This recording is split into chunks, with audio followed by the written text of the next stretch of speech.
Hey everyone, you're watching PhoneArena's in-depth video review on the Motorola ATRIX 4G, which is available right now for the 2-year contract price of only $200. And this is the first time we're actually seeing a respectable high-end Android device from Motorola that's on AT&T's lineup.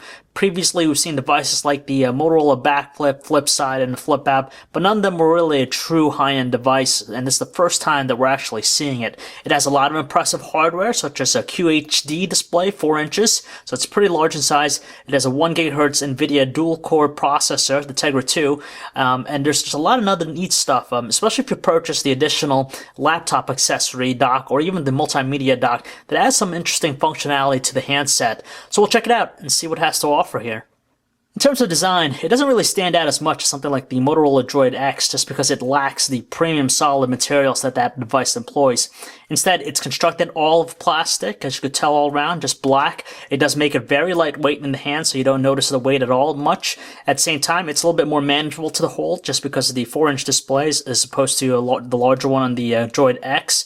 And all around, it's pretty streamlined, less than half an inch thick, kind of curved or rounded towards the sides here. So it's a standard approach to its design, very minimalistic. We do like the shimmering effect going on with the rear cover, just thanks to the pattern. But overall, it's not really the first thing that stands out. It's pretty much typical of any other Slate device out there in the market. However, one thing that really stands out when you first turn on the device is its brilliant looking 4-inch QHD display, and that resolution is actually 540 by 960 pixels. It has a lot of details you could see here. I'm just going to show you, zoom in here and show you the kind of clarity you're going to get just because of the high pixel density, size of the screen, even the smallest of text. No problems in whatsoever making it out. It's pretty crisp and clear. Color production seems to be also on the natural side, neutral. It's not as vibrant as something as a Super AMOLED Plus display, but it's more than acceptable, and we do like the overall luminance it has to offer. The viewing angles is also pretty good. You could still see it even at most extreme angles, and we didn't have too much of an issue using it out in the sunlight, and it's quite responsive to the touch, but thanks to its high resolution, it does make for a fantastic display. I'm very pleased with this offering. Below the capacitive touchscreen, we have the touch buttons right here, the usual ones with Android. You have the menu, home, back, and search keys. We did experience some accidental presses just because they're placed closely to the edge. On the left side of the phone, you have the micro USB port for charging and connecting to computer. You also have the micro HDMI port, which when you use the included HDMI cable that comes with the packaging, you connect it to a high-definition television set, and you can also share multimedia content as well. Well, on the right side, we have a reasonably sized volume rocker. It kind of stands out from the surrounding surface and offers a decent tactile response when you press down on it. Towards the top portion of the handset, you have the earpiece. To the right of it, you have your proximity and light sensors, and you also have the front-facing 0.3 megapixel VGA camera. Naturally, you'll find a 3.5mm headset jack in the top edge of the phone. You'll also find the dedicated power button, which is an interesting location. It's placed towards the back at an angle. It offers a really good tactile response when you press down on it, but it also acts as a fingerprint card reader. So all you gotta do if you want to unlock the device, you press it down, turn it on, and just perform a swipe motion like that, and automatically will unlock the device for you. You also have the pinhole right there for the noise cancellation microphone. Finally, in the rear, you have the 5-megapixel autofocus camera, dual LED flash. You have the notch bottom right here for the speaker. Removing the back cover, you got to pry it off on the bottom edge here. And once you get that done, it's going to give you access to the SIM card slot, micro SD card slot, and also includes a large 1930 milliamp hour battery. Yet another exciting feature about the Motorola ATRIX 4G is that it packs a 1 GHz NVIDIA Tegra 2 dual-core processor and 1 GB of RAM.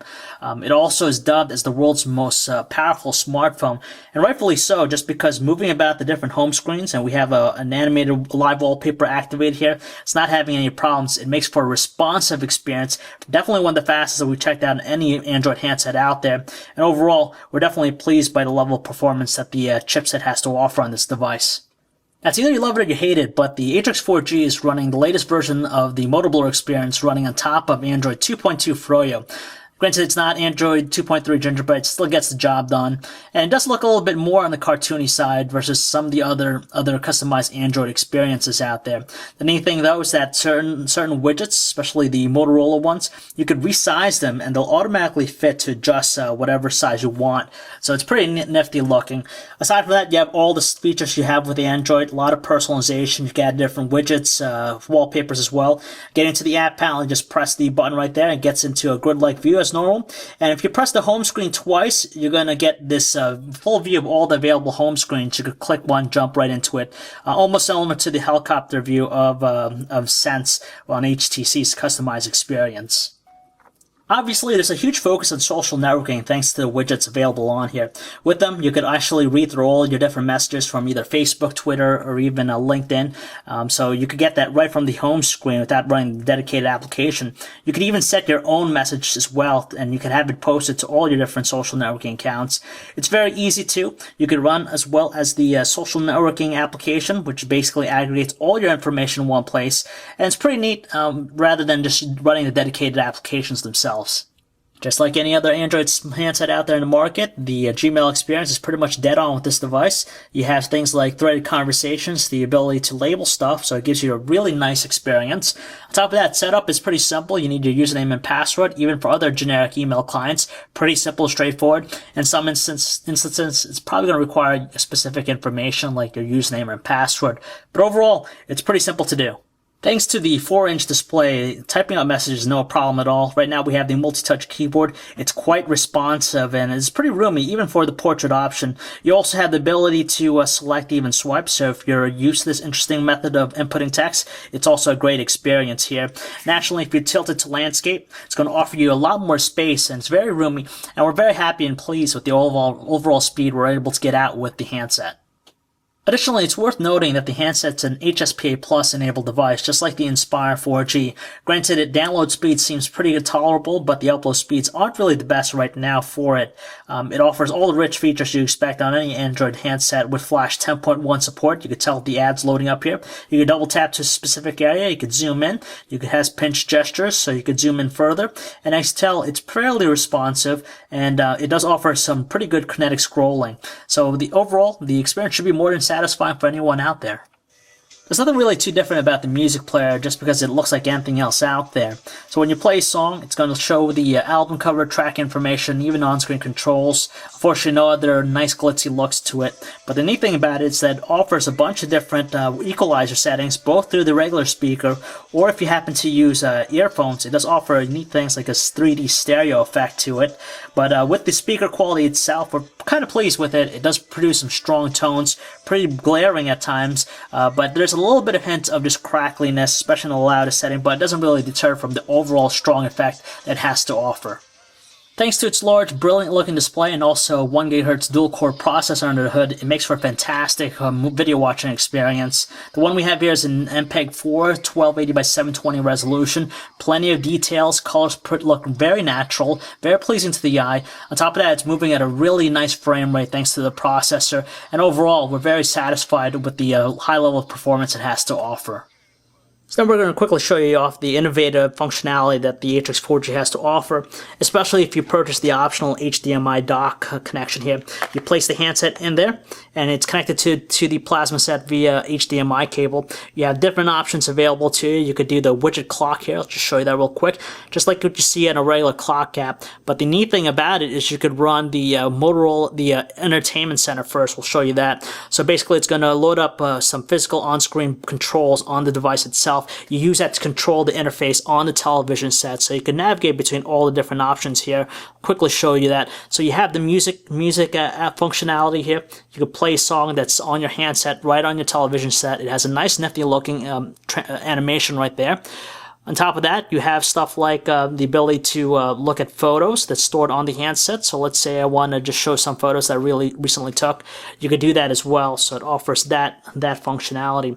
And lastly, you have stuff like videos, so if you have high definition content stored on here, you could show it off to friends once again, and we'll just show you one in 720p resolution here, and it runs fairly smoothly, pretty good details, and again, you have it stored on the handset and you're sharing it with the high definition television set, so a lot of neat features with it. Secondly, we're going to show you the really nice innovative feature about the ATRIX 4G. So you connect it to the multimedia dock. This time we're going to select the Motorola WebTop app here. So it's going to bring us to a virtual user interface here on our television. I'm just going to show you real quick what it has to offer. So on the handset, there's a virtual keypad, like a trackpad you find on any laptop. You have the left and right mouse keys. You have a button right here which pops up the keyboard. So if you want to input text to something, you have that option too. Now, real quick here on the left-hand side here, you notice we have our handset, so I could use I could control it. I could still move around the home screens if I want to. I could still get into the app drawer if I want to as well, and do all the functions I can of the handset, which is pretty neat. But the biggest thing here that offers a full Firefox web browser, and again, we have it connected to a television set, so that's the interesting part about it. And it does offer full Flash 10.1 support, so it does give you that really rich web browsing experience, and it's truly something that you really don't see that's offered on other handsets right now. So it's definitely one of the more appreciative parts about the ATRIX 4G. Also, with the Motorola ATRIX 4G, you got the laptop dock accessory. By itself, it's $500, but if you buy it with the handset's going to be $200, this is going to be $300, so $500 either way. It's probably better for you to buy it at the same time.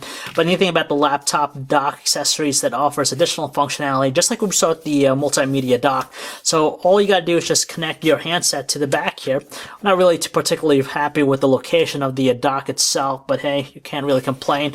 It's a very nice looking laptop just because it's very streamlined, very thin, and it offers a chiclet size keyboard. You have a nice size keypad right here. You have the buttons left and right, 11.5-inch display, and again, just like we've seen already on the with the multimedia dock, you have the ability to actually see your handset directly right there on the home screen, and you can do a bunch of different functions. You could run different apps, you can navigate through the handset.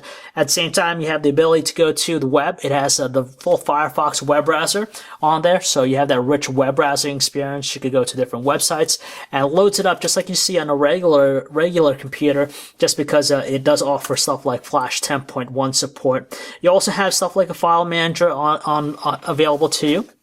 In the back, you have also a USB port to connect external devices such as like a mouse or keyboard or even a flash drive to it. And finally, you have the HD Multimedia Entertainment Center on board as well, just like we saw already. You could even share videos, photos, and even play music directly on the device here. So it's pretty neat to see what the ATRIX 4G is capable of doing, and we're very happy so far with its added functionality. Now, we're happy to say that the Motorola ATRIX 4G shoots some fantastic looking photos thanks to its 5-megapixel autofocus camera. The interface itself is pretty much self-explanatory. You have different scene modes, you could choose different effects on there, turn on, turn off the flash, and also switch to the front-facing camera. But what we're really excited about is just the fact that the overall quality is definitely more than above average. In outdoor conditions, there's plenty of details, sharp-looking visuals. On top of that, colors look rich and natural, and very few instances that it doesn't perform greatly. In low lighting conditions, it's still able to capture a good amount of detail. Equally at the same time, we're actually pleased with the overall quality of the 720p video capture of the Motorola ATRIX 4G. In outdoor conditions, actually in plenty of lighting, it shoots at a frame rate of 29 frames per second. It does retain a pretty good amount of detail, but it doesn't offer continuous autofocus, and you don't have the ability to focus while on the go as well. So it does kind of look kind of fuzzy for some shots that are taken up close, but if you're just taking a scenery shot, you're not going to have any problems with it. In indoors or low lighting conditions, there's just a little bit of noise that it's evident, but doesn't drastically deter from the overall quality. And we're happy to see that it does a great job in taking videos as well. Call quality on the ATRIX 4G is average at best. Granted that the earpiece itself is able to produce some really strong tones, there is a noticeable amount of static in the background. Voices out on our end did sound pretty clear and distinct, but for our callers, they did say that our voice did sound a little bit on the choppy side. When we switched to using the speakerphone, yes, it does produce some strong tones as well, but you definitely notice that static sound also. Another high mark achieved by the ATRIX 4G is its phenomenal battery life. We're really impressed by it, and it's definitely up there in terms of smartphones compared to like the iPhone 4 and even the Samsung Captivate. We managed to get out a day and a half usage on the device before it needed a recharge. So light users to get easily 2 days use on normal usage, and most heavy users will easily get by a day without having to charge it. So we're very happy and impressed thanks to its 1930 milliamp hour battery. So when the handset has to live up to the expectation of being the world's most powerful smartphone, it definitely delivers in that aspect just because it's a very well thought out and well balanced handset.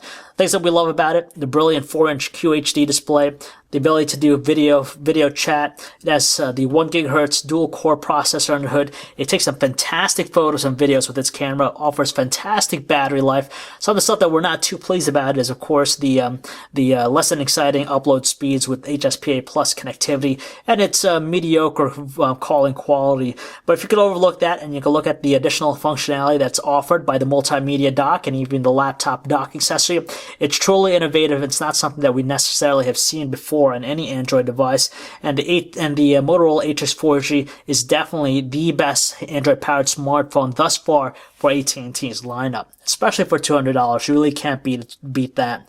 So if you'd like to learn more about the Motorola ATRIX 4G or for all latest cell phone reviews, news, specs, and information, you can check us out at PhoneArena.com.